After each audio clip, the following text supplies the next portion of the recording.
Hello Internet, welcome back to another episode of Super Mario Sunshine. In the last episode, we collected the rest of the shines that I wanted to collect in Bianco Hills, and this time, we are going to be continuing to collect Shine Sprites in Pinna Park. But first, I do just want to say I am recording this episode while recovering from a cold. I still have sort of a raspy throat situation, and I'm feeling a little bit congested, but I feel like I should be fine to record. Just want to say sorry in advance if the vibes are off at all or anything. I'm just trying to do my best.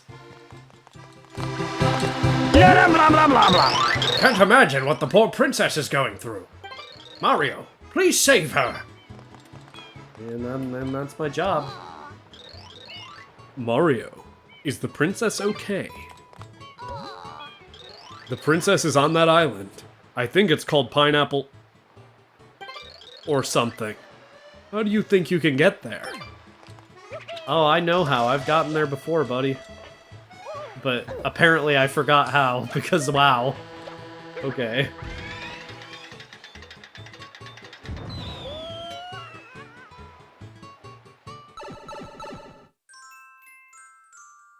The Beach Cannon Secret is what we're starting with today.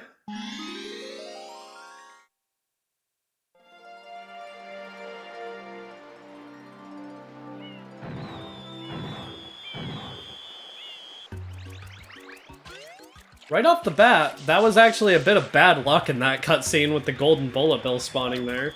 There are 3 types of enemies that can spawn in this level at the moment. Those are homing bullet bills, or purple bullet bills as their boring official name is called. Normal bullet bills, which we already fought in Mecha Bowser Appears, and golden bullet bills, which we just sprayed. They give about 7 coins. Once you get close to this new enemy, called a Monty Mole, he'll start throwing the bombs at you, and that is when you spray them to deactivate them, pick them up, and then throw them at him. They'll just blow up on him. If he manages to throw one directly on top of your head, it will just hurt you instantly and not do anything else. If I can hit him the 3rd time, please.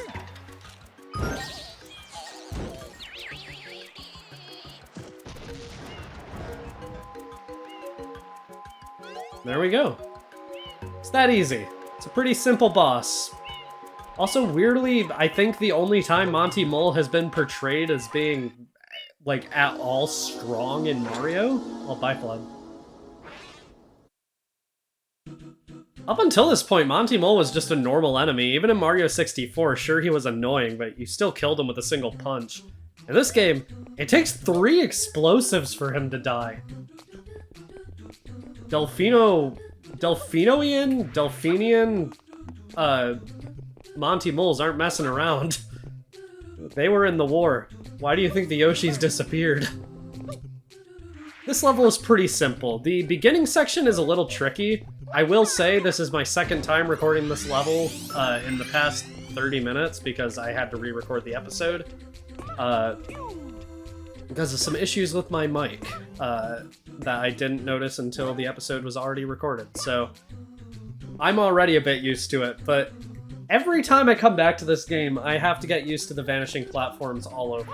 Not these ones necessarily. These ones are pretty simple. You just slide across them once they appear, but the ones at the beginning of the level are a bit more random. In fact, I think they have a few different cycles they can potentially go to just to make it so they're harder to memorize. Overall, not too hard of a secret level. I would definitely say the beginning section is the hardest part. And on those Yoshi egg-colored blocks, one of which we're standing on now, but I mean the ones over there, Strollin' Stews can spawn for some reason. More on that in a minute.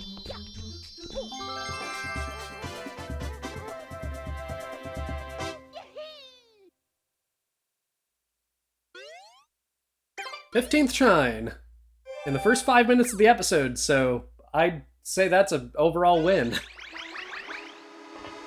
So one thing I wanted to talk about is talking to NPCs. So I'm recording this maybe 2 weeks after I've recorded the 6th episode, which is the one that went up before this, and in that time, the Let's Play has started, and I've had time to, read comments and look at the videos in their finished states and see what I would and would not do differently. Also, I just entered the wrong level, so I'll Be right back. Reading your comments and watching my videos back, like in editing and once they're uploaded, because I watched them at both of those times, it's really made me realize a lot of downtime in episodes is spent just talking to people, and while I do think the dialogue in this game is great, because a lot of it was written by, forgive me Lord, I can't remember his name, the same person who wrote a lot of the dialogue for the original Animal Crossing, just because this game was heavily, like, influenced by time constraints, and Nintendo just didn't have time to write them. Or rather, sorry for the cut, that was a really bad cough. Rather, Nintendo EAD, who developed the game, didn't have time to write all the dialogue on their own, so they had to have him come in and write it for them. And as a result, the dialogue in this game is, like, uncharacteristically hilarious for a Mario game that isn't an RPG. Normally, dialogue in non-RPG Mario games is pretty boring. I'd say even in Galaxy and Galaxy 2, where the writing is notably better than, like, 64. Also, what am I doing? I wanted to show something. In this level, you can get in early by just diving when he's throwing a bomb. I did it on the first try that time, but believe me, the first time I tried to record this episode, it was not a first try sort of thing. But yeah, as I was saying, they had him write so much dialogue for this game, and it really shows in how funny the game's writing is, but I think unless an NPC is directly in my path, or they have something that's genuinely, like, extremely funny, and I know that it is, I'm not going to be going out of my way to talk to everybody. I think it's just better that way for pacing and making sure we're getting things done in, like, a relatively decent time. It will end up making episodes shorter as a result. Not necessarily a bad thing, but episodes for this LP already are pretty short, just because it's a Mario game. There's not as much to do per episode as there would be in an RPG, which is, you know, what I'm used to making videos about right now, and I got nothing to say. I'm gonna blame it on being sick. Let's focus on getting the red coins this time. I've said my piece, and I said it a lot, and I died again. God forbid that this is the level where I get my first game over. Well, I have 10 lives, so I doubt it. That's something that changed between the GameCube and Switch releases of the game, is in the GameCube version, your lives do not carry over. So if you collect a bunch of 1-ups, that was lucky, they will not carry over to your next time playing the game because they don't get saved. Not the case for the Switch release, which is another thing showing how Nintendo has finally realized how antiquated a mechanic lives are, so I can't complain about that. Looks like we got it this time. It's just that beginning section that always gets me. And I say always, but it didn't in my first time recording the episode, so that's just karma for me getting the first attempt so easily this time, I guess. Now that we spawned that Shine Sprite, let's not grab it. I'm gonna head down here. There's something I want to show regarding the spawners for the stews that are on these walls here. If you spray them, they disappear. I don't know how many hits it takes. Looks like 2 hits for them to disappear. That is the only time that variety of stew spawner shows up in the entire game. And it's for these Strollin' stews that literally can't even lock onto you unless you walk up to them, in a level where there aren't even any red coins over here. So yeah, I have absolutely no idea what the point of those spawners is, why they even bothered putting them in the game. Especially if, like, the stews aren't even an obstacle, they don't pose any threat whatsoever in this level. It's just a weird thing for them to keep in the game. Kinda had to want them back to that Shine Sprite. My brain isn't working too good right now. Spray and belly slide. That's satisfying, ain't it? Shine number 16, get.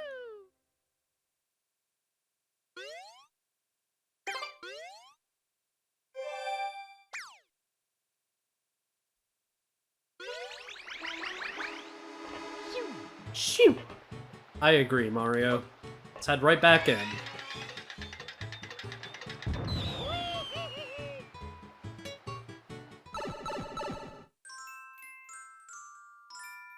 Red coins of the pirate ships.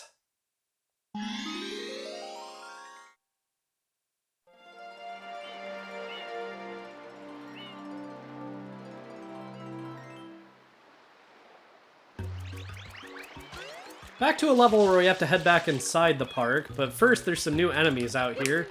Winged Strolling Stews. He became one with the Force. There is a strong connection to the Force on this beach, apparently, with these sunflowers being Obi-Wan Kenobi. And General Grievous, I guess.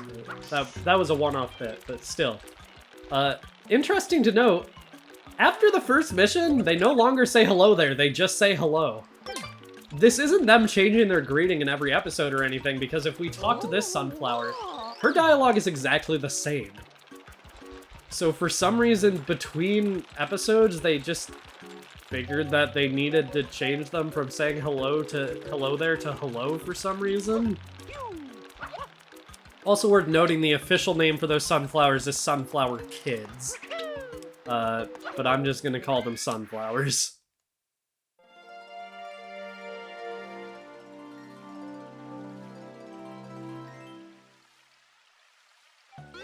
Finally back inside the park, where I would like to add a caveat to what I called these enemies before. They are called Electro Koopas. That much is true, and they do drop 4 coins whenever you kill them, which is cool. But they are specifically called Blue Electro Koopas, because there are different variants of them. The pirate ship is currently our most popular ride. Why not give it a try? As he said, we can head over here and talk to the director. Hey there, Mr. Hero! Have you tried the pirate ship yet? It's a non-stop thrill ride! Me? No, I'm afraid I'm a little too old for such things. You're too old. Sir, in real life, I walk with a cane, alright? I'm 21, but still, if I'm not too old, then he's not too old. Wee! Haha! Dad, let's ride this scary one!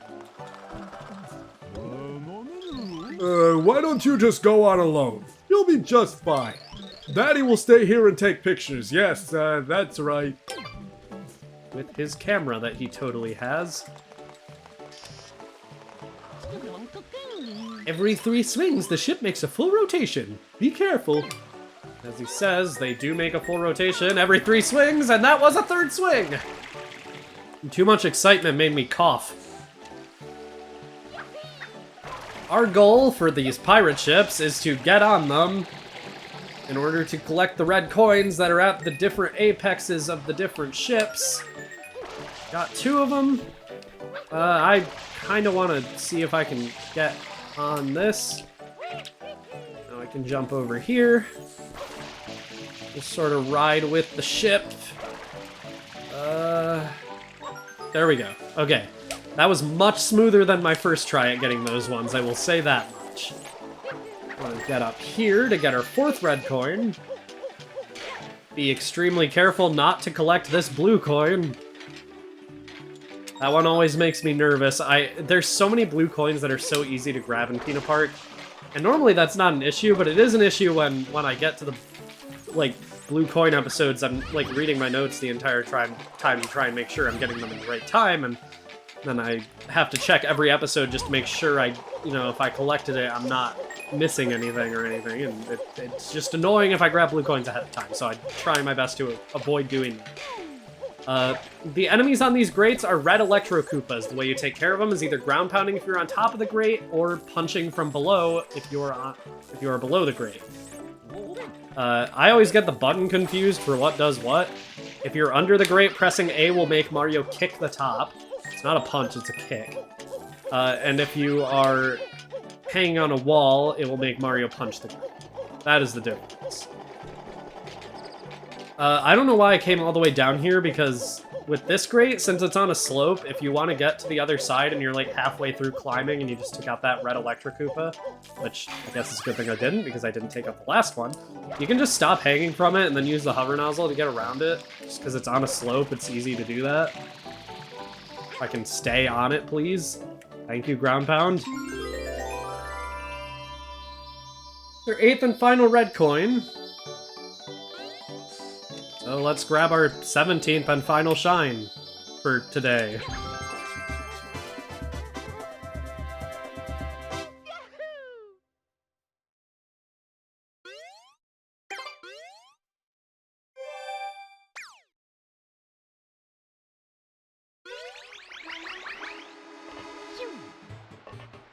With all that done, we had a pretty nice, simple episode today, so I think that's going to be where we end things off.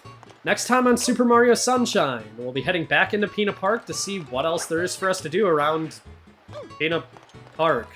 Just Pinna Island in general, really. The stage is called Pinna Park, but like half the episodes take place outside the park, so yeah. Anyway, see you guys then.